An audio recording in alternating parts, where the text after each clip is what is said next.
Hey there. So today I want to speak about culture in a remote team and culture compared to like an office team. And the main question I've asked myself, is there basically a difference between a culture in a remote team and an office team?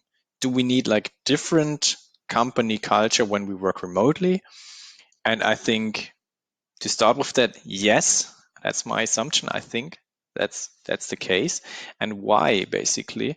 Um, so let's like compare like an office organization with a remote organization. What are the main differences? So in an office organization, physical presence is often seen as an indicator of hard work, of being like an asset to the company. So staying long hours means like most people think, oh, this is a person that works really hard, really important for the company. Um, in a remote organization, physical presence doesn't count a thing. In a remote organization, results count a lot. Results are the only thing that you can see. You can see like outcome, you can see like results, but physical presence is something that is normally hidden somewhere because people are remote. So it's a lot more KPI driven from the company culture, I think. Second, socializing in an office organization. Typically socializing, and that's the cool thing about an office, just like happening like this. So you go to lunch, have a lunch together, you meet like somewhere in a meeting, you have a coffee together, you just have a chat, and it's cool. And people start to become friends and so on. So this is in an office. In a remote company, socializing is a different thing.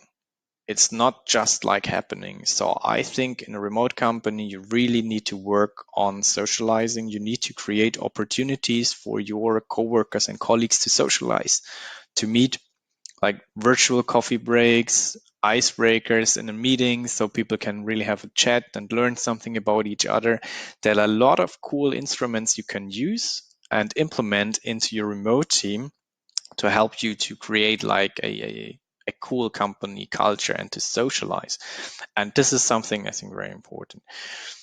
Third thing, in an office organization, information is normally shared between coworkers based on relationships. So I share information because I know this guy or I like this person, and then I share widely and help each other. Um, There are good things and bad things about it.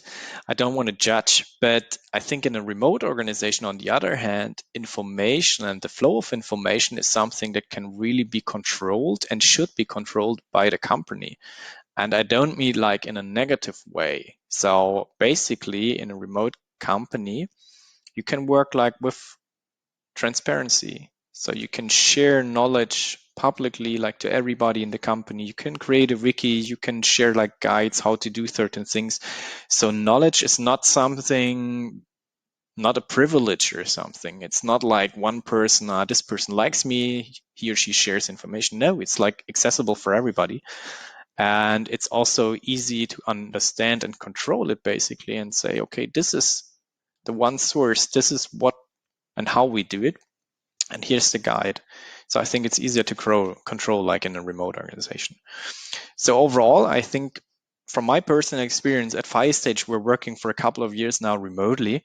I think we have learned a lot of things. We've also made some mistakes for sure. But my three recommendations towards like creating a fantastic company culture, fantastic remote culture, I think like number one is share the vision, explain why, and make KPIs accessible for everybody. I think this is really important. Give the people ownership so they can find out themselves and know this is our goal, and then they will do the best work they can to achieve it. Second, I think company culture is something that is a leadership topic. So you really need to work on the company culture, and you encourage colleagues basically to socialize and get to know each other and build something together. I think, yeah, it's not just like happening. And the third thing is tools. And there are a lot of tools that will help you to make information visible, accessible, and your decisions transparent. So nothing to hide in your entire company. So people should know why decisions were made, and again, like explain why, and tools will help you with that. And this is, I think, the three rules that we use at Filestage, and it helped us a lot to build this remote team.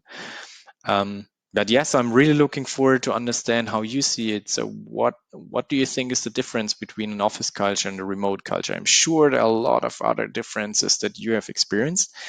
And yeah, maybe you can share it with us here in a comment. I would really love to see that. All right. Thank you. Bye bye.